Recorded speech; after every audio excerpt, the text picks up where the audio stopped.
नमस्कार, मैं श्यामगिरी। आप देख रहे हैं टीवी टीएफडी न्यूज 24। टीवी टीएफडी न्यूज 24 में आप सभी दर्शकों का स्वागत है। नीतीश एनडीए गठबंधन छोड़ने को हो गए तैयार। अचानक यह खबर फिर एक बार चलने लगी। गजब की लीला है। कभी छोड़ने की चल रही है, कभी नहीं छोड़ने की चल रही है, कभी कुछ चल रही है, कभी परेशान है, कभी पार्टी टूट रही है।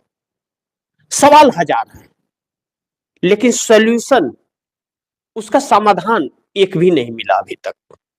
यह दुर्भाग्य है। लेकिन बिहार के अंदर अचानक राजनीति कुछ अलग दिशा और करवटें लेती हुई नजर आ रही है, जो एक चिंता का विषय तो है, इस बात से इनकार नहीं कर सकते।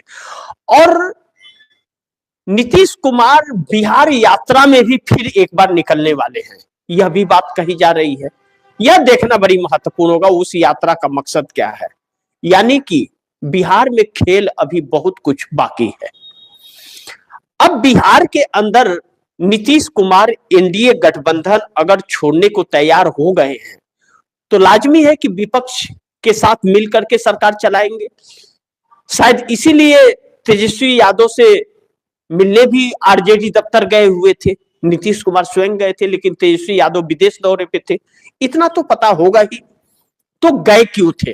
क्या वहां आरजेडी के लोगों को संदेश देना था कुछ, जो फोन पे नहीं दे सकते थे, किसी से भेज नहीं सकते थे?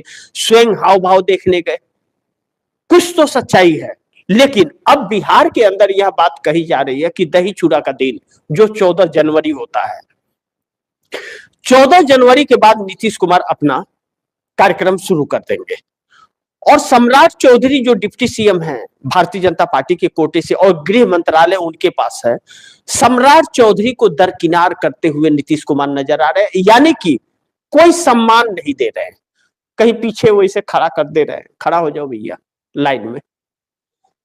यानी कि गृह मंत्री है, लेकिन नीतीश कुमार अभी भी नहीं मानते हैं कि सम्राट चौधरी गृह मंत्री हैं।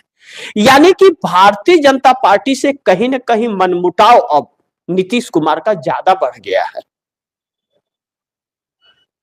और अगर ऐसा है तो फिर दही चूड़ा बड़ी महत्वपूर्ण है। अब नीतीश कुमार जिस तरह से हरकतें अब कर रहे हैं बिहार में, या नीतीश कुमार का जो चाल है कि कब क्या करते हैं कुछ पता नहीं चलता है। जाना है पूरब तो पश्चिम निकल पड़ते हैं, निकलना है पश्चिम तो दक्षिण निकल पड़ते हैं। यह उनकी हमेशा रही, कोई उनको समझ नहीं पाया आज तक। तो मोदी ने समझ पाए और शाह नहीं समझ पाए, जो अपने आप को बहुत बड़े चाणक्य कहे जाते हैं। हालांकि चाणक्य है नहीं, लेकिन चाणक्य कहते हैं क्योंकि चुनाव जीत रहे हैं सामदर्द भेदभाव से। तो यह तकनीक पहले तो नहीं थी किसी के अंदर कि ब्यूरोक्रेसी का क्या ना कि पूरा लाभ उठाओ, विपक्ष दलों के नेताओं को डराओ धमकाओ, उन्हें बैठा दो, निर्विरोध चुन लो, चुन जाओ, या पैसा फेंक दो। तो पैसा किसी ने इतना लूटा नहीं कि पैसे के दम पर चुनाव लड़ ले, लोगों को खरीद ले। तो चुनाव आयोग 40 लाख 50 लाख जो विधायकों को, या 60 लाख जो सांसदों को तय करता था कि इतना आप चुनाव में खर्च कर सकते हैं, उतना ही उससे 10-20 लाख रुपया 30 लाख ज्यादा खर्चा कर लेता था, या डबल खर्चा कर लेता था चोरी छुपे से। इतना ही तक होता था। लेकिन अब तो 5-5 करोड़ रुपए दिया जा रहा है बीएमसी चुनाव के प्रत्याशी को, निकाय चुनाव को, कि बैठ जा भैया। तो पैसा कमा कितना रहे हैं जो करोड़ों दे रहे हैं? या वोट खरीदने के लिए जो 10,000 5,000 रुपया वोटरों को दे करके वोट खरीदा जा रहा है, तो वह पैसे निकाले भी रहे होंगे ना। 5 करोड़ दे रहे हैं तो 20 करोड़ निकालेंगे भी वो। तो यह चीजें जो चल रही है ना राजनीति के अंदर, यही घातक है। और बिना पैसे के लोग वोट भी नहीं दे रहे हैं, यह भी बात सच है कि लोग कह रहे हैं अरे ये पार्टी वाला तो कुछ दिया ही नहीं। तो सब पार्टी वाला कुछ ना कुछ दे रहे हैं, और विपक्ष के पास है नहीं। सत्तारूढ़ दल और इसके सहयोगी दल अब बिहार के अंदर एनडीए गठबंधन के हर प्रत्याशी को 243 लोगों को 2-2 करोड़ रुपया तो भारतीय जनता पार्टी ने अलग से दिया चुनाव लड़ने के लिए, चाहे एनडीए का हो और चाहे भाजपा का हो। यानी कि जीतन राम मांझी का प्रत्याशी हो, उपेंद्र कुशवाहा का हो, चिराग पासवान का हो, चाहे वह नीतीश कुमार का हो या भाजपा का हो, 2 करोड़ रुपया हर प्रत्याशी को दिया, भाजपा ने दिया। तो पार्टी ने भी दिया होगा और उसने अपना भी खर्च किया होगा। तो सोचिए कितना महंगा चुनाव हुआ। तो चुनाव आयोग ने क्या इस पर कोई कार्रवाई की? नहीं की। 10-10 हजार रुपया वोटरों को सरकार ने भी भेजा, महिलाओं को 1 करोड़ 22 लाख लोगों को गया तकरीबन, क्योंकि 75 लाख को तो महिलाओं को तो नरेंद्र मोदी ने भेजा था।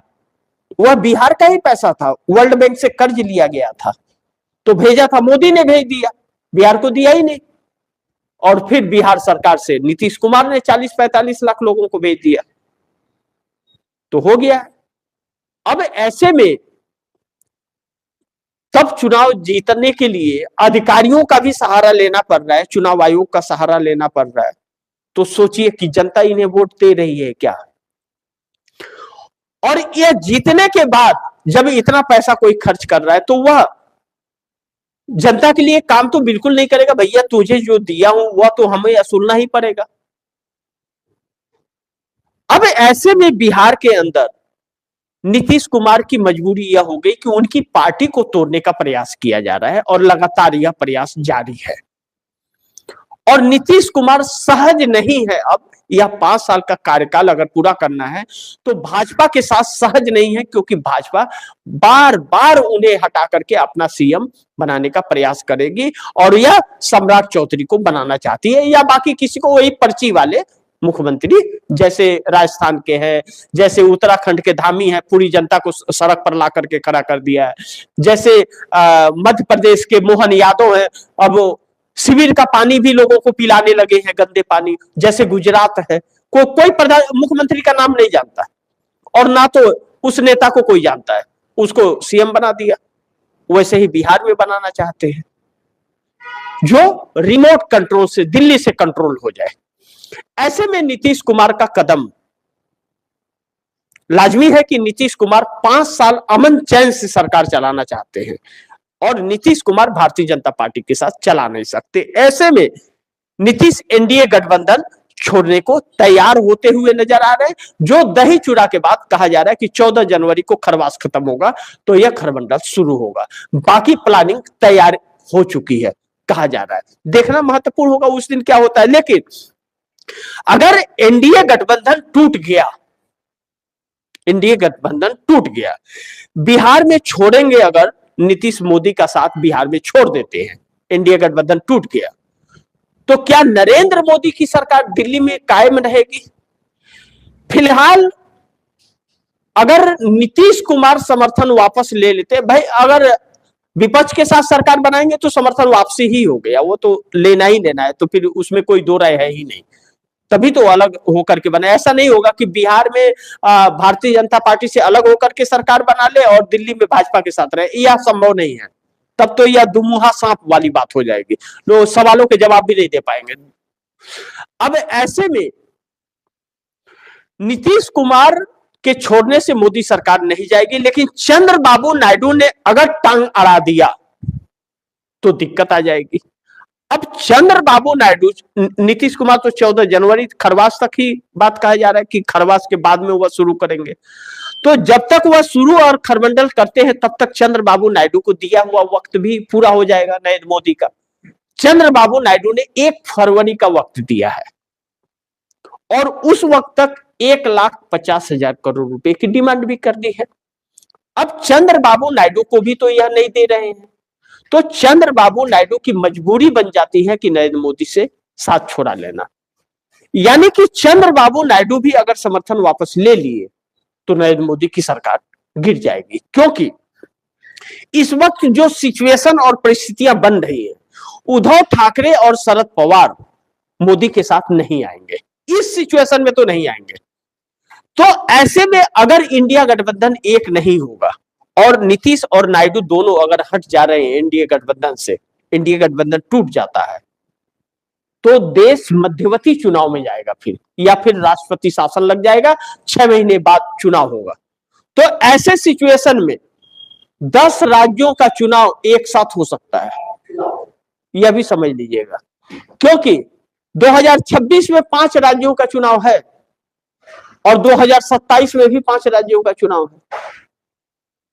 अब ऐसे में अगर लोकसभा चुनाव भी मध्यवर्ती चुनाव में जाता है अगर, तो फिर कहीं ऐसा ना हो कि वन नेशन वन इलेक्शन वाला सपना इनका पूरा हो जाए। SIR कंप्लीट हो गया है 12 राज्यों में, और 12 राज्य भाजपा ने जीत लिया तो 400 के पार चली जाएगी, 400 के पार चली जाएगी, फिर किसी की जरूरत नहीं पड़ेगी, क्योंकि ज्ञानेश कुमार जैसा मुख्य चुनाव आयुक्त इस देश में बैठा हुआ है जो 400 के पार पहुंचा देगा। राजीव कुमार तो नहीं पहुंचा पाए, 240 पे आ गए मोदी 400 पार का नारा दे करके, लेकिन ज्ञानेश कुमार जरूर पहुंचा देगा, क्योंकि जब करोड़ों की संख्या में 20% 18% 20% वोट प्रतिशत कट रहा है हर राज्यों में, उत्तर प्रदेश में तकरीबन 3 करोड़ कट गया, 1 करोड़ कुछ लोगों को नोटिस जारी हुआ है कि भाई नागरिकता साबित करो, डॉक्यूमेंट दो, अब वो न देंगे न जुड़ेंगे, तो काट दिया जाएगा जब, तो फिर मोदी ही मोदी रहेगा, और बाकी बची खुची कसर रहेगी चुनाव आयोग बढ़ा देगा। जैसे बिहार में कम पड़ा तो वोट प्रतिशत बढ़ा दिया, ईवीएम में मशीन अपने आप आ गया वोट।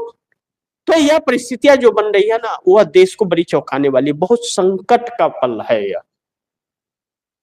इन नेताओं ने इस सरकार को समर्थन दे करके कहीं न कहीं इस देश के सम्मान के साथ समझौता कर दिया, और आज न तो देश का सम्मान बचा, न तो यह कहने लायक बचा, और जहां बाहर विदेशों में, विश्व के अन्य अन्य देशों में भी साख गिरा दी और भारत के नाम पे थुकवा दिया इस सरकार ने।